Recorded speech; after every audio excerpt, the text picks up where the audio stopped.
Voilà, ça y est, RC Mode Aventure. Bon, tout le monde en parle, alors je suis obligé d'en parler, hein, c'est une chose importante. Moi, j'aime bien donner mon avis sur des nouveautés, surtout chez Axial, chez Traxas. Bon, après, il y a des petits véhicules sympas. Bon, voilà, alors c'est le Pro, donc c'est censé être plus ou moins la meilleure performance. Ce que je vois à première vue. Alors, on est sur le site Axial, hein, rien de spécial. Je pensais pouvoir grossir, mais bon, je peux pas. C'est pas grave, on va fermer ça. Non, fermer ça aussi. Je suis assez.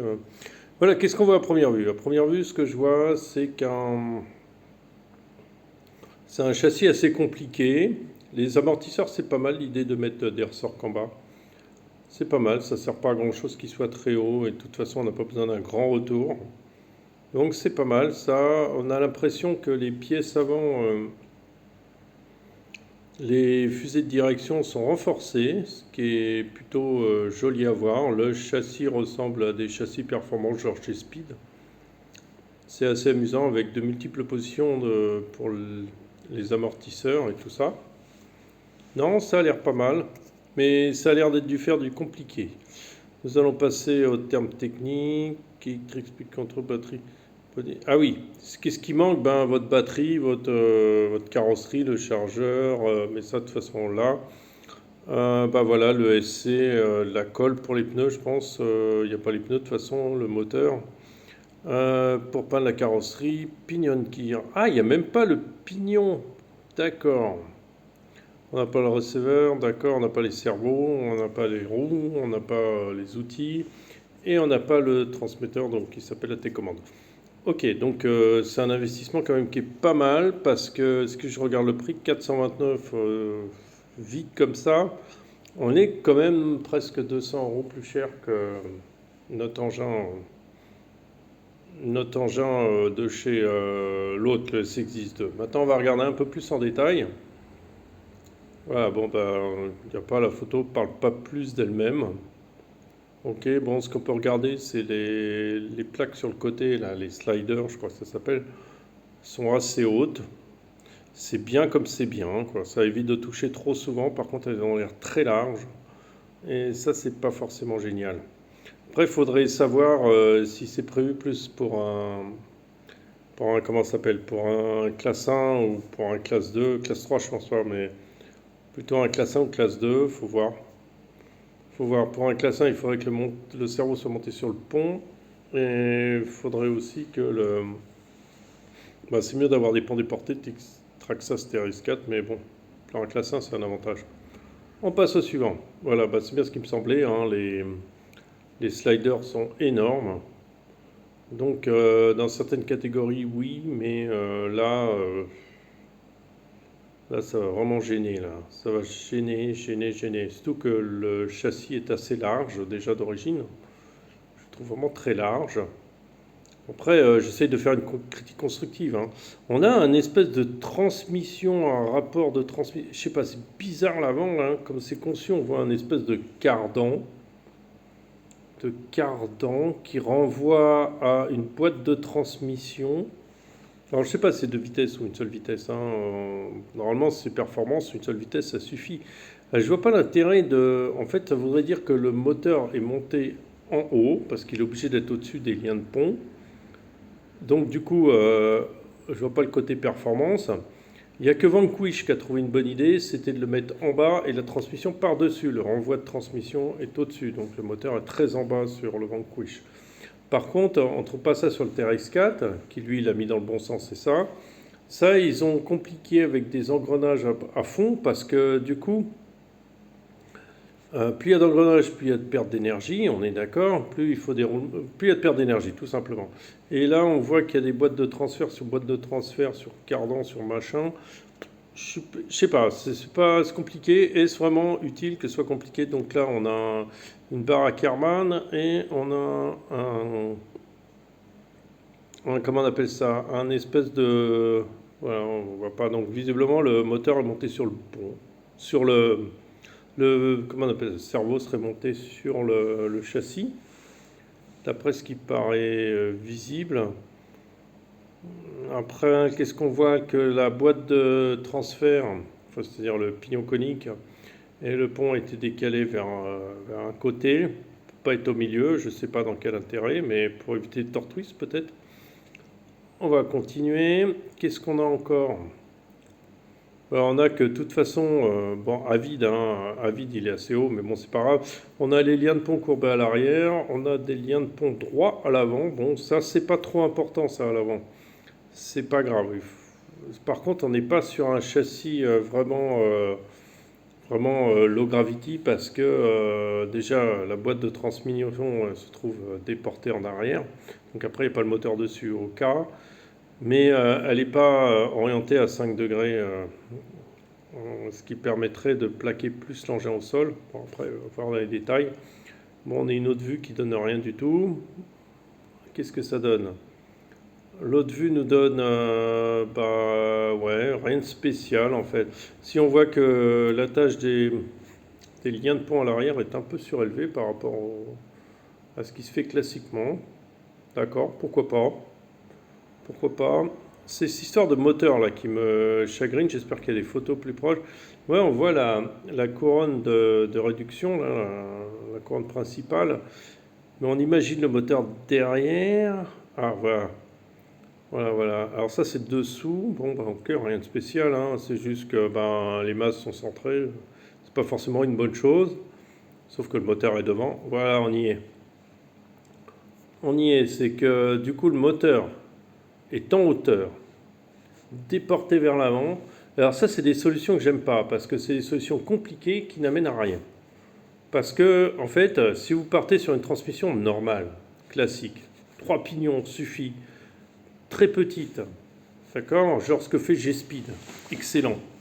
Voilà, vous prenez ça, vous mettez juste une plaque devant votre transmission qui vous permet de mettre le variateur, le récepteur et de mettre à la limite votre batterie. Vous avez le même, comment on appelle ça, le même, vous déportez le poids vers l'avant, mais vous ne basez pas sur le moteur, mais sur la batterie. La batterie est moins lourde, je suis d'accord, mais bon, si vous mettez le variateur et le récepteur ensemble, on y est, quoi. Alors, je ne sais pas pourquoi il ne veut pas me le faire. Voilà, tout à fait. Alors, le cerveau est prévu d'être vraiment sur le truc, donc par Karman, donc c'est ok, il n'y a pas de souci. Ce côté-là, c'est bien. Ce qui est bizarre pour un châssis performance, visiblement, c'est plutôt pour un classe 1. Parce qu'un classe 2, on aura plutôt tendance à mettre le cerveau sur le pont. J'ai vu une vidéo où il mettait sur le pont. Alors, on va essayer de regarder si on voit un pont. Non, alors, attendez. Je vais essayer de trouver la carrosserie. Alors la carrosserie, elle vaut ce qu'elle vaut. Les performances, ça va, c'est pas spécialement beau, c'est pas laid, mais bon, ce qu'ils proposent, hein. Après tu peux acheter autre chose, hein. De toute façon, il n'est pas fourni ni les pneus ni les roues. D'accord, alors l'avant, qu'est-ce qu'on nous propose? Là, il nous propose une configuration classique, donc le moteur. D'accord, donc plutôt infusion. Donc là, effectivement, il y aura la place de monter à fusion, ça n'y a pas de souci, vu la longueur de la place qu'il y a sur place. Après, on a en face du fusion, on a la batterie, une batterie légère, 3S. D'après ce que je vois, le récepteur de l'autre côté, c'est propre. Ouais, montage nickel, propre, il n'y a rien à dire. Ah bon, après le look des carreaux, ça c'est chacun aime ou aime pas. Je voudrais revenir en arrière sur les premières. Attendez, peut-être en déroulant, on aura peut-être plus de détails. Alors on va dérouler. Voilà, alors s'ils vous proposent des produits, hein, c'est normal, c'est le but de vendre. Voilà le châssis, qu'est-ce qu'on peut dire?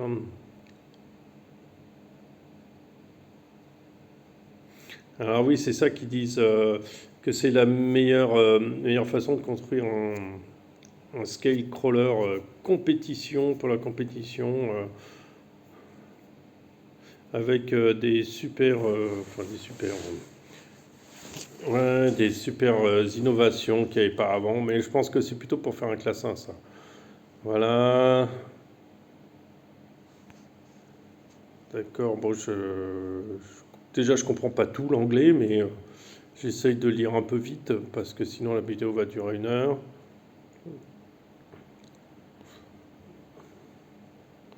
Ah, d'accord.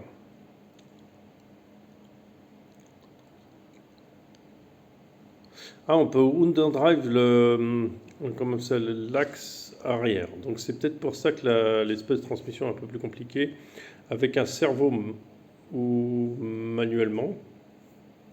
On peut même bloquer l'axe arrière, ce qui permet de tourner sur place. Donc du coup, c'est un peu contradictoire parce que la conception correspond plus à un C1, cerveau sur le pont, tout ça, et ils te mettent quand même ce qui correspond à un classe 3. Parce que c'est pas admis, tous ces trucs-là sont pas admis sur un classe 1. D'accord, pourquoi pas.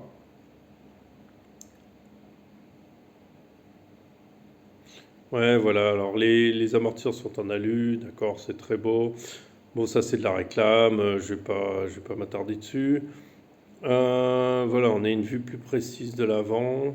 Voilà, alors le cerveau monté, alors si vous le voyez, le cerveau monté vers le bas, il est caché derrière le pont. C'est pas mal, l'idée est pas mal. Le problème, c'est où est-ce qu'ils ont mis les tirants de pont? Ils les ont mis vachement vers l'extérieur. Voilà. Et ça, je suis pas sûr que ce soit une super idée pour la cinématique du train avant. Pas sûr du tout, même que ce soit vraiment une bonne idée. Par contre, c'est bien pour le centre de gravité, c'est génial.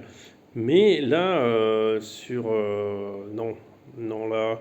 Par contre, on voit que le pont est bien orienté, il y a un très bon angle de chasse, bien marqué. On voit que le cerveau est très bas pour le changement blocage du train arrière ou l'ouverture du train arrière. Voilà, bon, bah, on a tout, hein. Là, on a fait un petit tour de l'engin rapidement, quoi. Bon, après, comme il n'y a rien de fourni, bon, faut compter un bouger au moins 800 euros, je pense, facile. Parce qu'un combo, on est sur 400 combien? Allez, on est 426. Bon, allez, tu prends comment on appelle ça, le nouveau Fusion, là, à 70 euros. Bon, allez, t'es à 500 boules. Une radio, tu rajoutes 40. 540 des roues, tu rajoutes. Alors, les pneus, ça va te coûter déjà. Les pneus, ça va te coûter 50 euros. Bah, ça fait presque 540 moins, allez, 590. 190 des jantes, il va te falloir compter au moins 50 euros. Donc 590, 640. 640 plus ta carreau, 40 plus 50 plus la peinture, ça fait du 600. Bon, d'accord, ouais. On est à 800 euros plus ouais, c'est ça, on est à peu près 750, 800 euros, quoi. Tout compris. Pour avoir un bon cerveau et tout ça. À la grosse, hein, 700-800 euros selon votre montage. Et selon si vous mettez 12 peintures, 12 couleurs sur votre body ou si vous en mettez qu'un. Et ben voilà, c'est pas mal pour du performance. Je trouve que c'est compliqué comme conception. La simplicité fait la fiabilité. Après, faire un truc qui ressemble plutôt à un classe 1 pour lui donner des facultés de classe 3. Ouais, en fait, c'est pour que tu joues un peu dans toutes les gammes, quoi. Voilà, mais bon, après, pour un truc pré-compétition, je sais pas. Je dis pas que c'est mauvais, ça ressemble au SX-10-2, mais une transmission hyper compliquée, donc je sais pas. C'est pas le truc que j'achèterais, je préférerais prendre le SX-10-2, honnêtement, et le modifier. Voilà, comme je l'ai fait, je pense que ça revient beaucoup moins cher déjà et que j'ai ce que moi j'ai envie, quoi. C'est surtout ça. Bon, sur ce, j'espère vous avoir donné toutes les places. Attends, remplacement de part. Va-t-on avoir des prix incertains? Voilà, alors on a des prix incertains. Le pare-choc à 11 euros, à 11 dollars, pardon, c'est des dollars. Le truc à 11 dollars, ouais, donc d'accord, classique. Bon, rien de spécial. Après, faites gaffe aux boules là. Au chapeau à boules là, ça coûte très cher. Et ça coûte assez cher et du coup, ils s'usent vite, donc vaut mieux aller chercher chez Traxxas ou autre chose. Les amortisseurs, ça c'est pas mal ça en aftermarket, mais 100 euros les 4, ça fait quand même douille un peu par rapport à la concurrence qui est un peu plus spécialisée. Voilà donc le DIG, le truc qui permet de changer les vitesses machin. Donc ça c'est pas forcément super cher, c'est pas donné non plus, hein. Voilà, bon. Après, on va pas rentrer dans le détail. Et est-ce qu'on a encore les option parts avec mon super accent anglish. Partie en option. Voilà, les option parts, voilà, ils vous proposent un combo à 220 euros, histoire que vous mouriez tout de suite, quoi. Mouriez tout fait. Ça ressemble à... Ouais, voilà, on va revenir en arrière parce que l'option part, attends, tu me reviens dans l'option part, s'il te plaît? Ah, mon téléphone est un peu long, je suis désolé, mais... Voilà. Là, on a le body qui est à 39, ouais, ok, ça va, ça va. Ça, c'est le prix normal. Ah, celui-là, la coccinelle, elle est rigolote. Elle est rigolote, elle sera pas... T'arriveras pas à l'avoir, mais bon, il préconise des jantes 1,9. Holcomb, je sais pas ce que c'est, mais c'est du plastoc, ça, on dirait du gros plastoc, donc c'est sûrement les jantes que tu vas pas acheter. Il propose un body comme ça, un peu encore plus cher que celui qui est complet, donc ouais, genre Power Wagon, pourquoi pas, comme wagon. Il propose des petits trucs, d'accord, bon, bah c'est les option parts, bah en fait ils ont rien à mettre en option. Alors, comment on appelle ça, les mousses, double densité, j'en reviens. Je veux plus en avoir. J'ai trouvé une bidouille, alors il y aura une vidéo sur ma chaîne, une bidouille qui marche super bien. J'ai depuis un an sur le SS10-2 et je suis hyper satisfait du résultat. Voilà, alors je vous ferai, il y a déjà une vidéo qui existe, mais bon. Alors, il propose des Irak, bah oui, parce qu'il travaille avec, maintenant avec, comment il s'appelle? Avec Proline maintenant, puisqu'ils ont fait un SS3 Proline, Basecamp Proline. On a une 3S de 30C avec de 1300 mAh, génial, très bien. Le prix est chéro. Bon voilà, il propose toute la gamme Proline dessus, ouais, d'accord. Plus des jolies jantes qui ressemblent à celles des Proline aussi, à 50 euros les deux. Magnifique. Bon, alors ça reste toujours l'aftermarket hyper cher, mais bon. Voilà, sur ce, écoutez, on a fait le tour du bousin, hein. Je vous dis à très bientôt et puis ciao, ciao.